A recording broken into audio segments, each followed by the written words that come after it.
Game சேன்சர் விமர்சனம். Ram Charan, Kiara Advani, S J. Surya, அஞ்சலி, ஸ்ரீகாந்த் உள்ளிட்டோரை வைத்து ஷங்கர் இயக்கத்தில் உருவான கேம் சேன்சர் படம் இன்று ரிலீஸாகியிருக்கிறது. இந்திய அரசியலில் இருக்கும் ஊழலை மையமாக வைத்து எடுக்கப்பட்டிருக்கும் அரசியல் ஆக்ஷன் டிராமா கேம் சேன்சர்.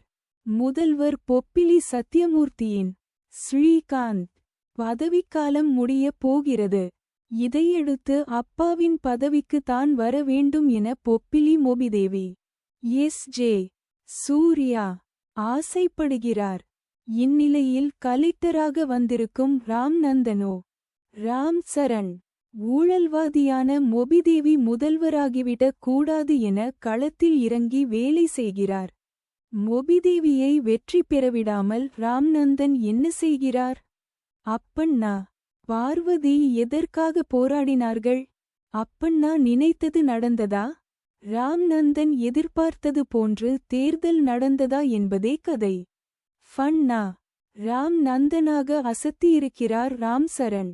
ஐ.பி.எஸ். அதிகாரியான பிறகு மீண்டும் தேர்வு எழுதி ஐ.ஏ.எஸ். அதிகாரியாகி ஊழலுக்கு எதிராக போராடும் ராம் நந்தனின் கதாபாத்திரம் ஸ்டைலாக உள்ளது. அப்பண்ணாவின் கதாபாத்திரம் ரசிகர்களை வெகுவாக கவர்கிறது. ராம் நந்தனின் காதலி தீபிகாவாக நடித்திருக்கிறார் கியாரா அத்வானி.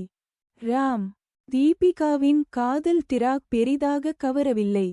அதே சமயம் அப்பண்ணாவின் மனைவி பார்வதியாக வந்து அனைவரின் கவனத்தையும் ஈர்த்திருக்கிறார் அஞ்சலி.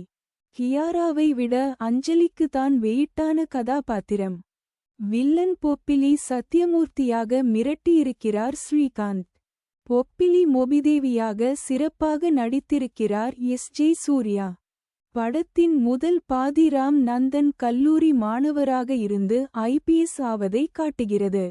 முதல் பாதியில் காமெடி கை கொடுக்கவில்லை. ஆனால் இடைவேளை டுவிஸ்ட் நன்றாக இருக்கிறது.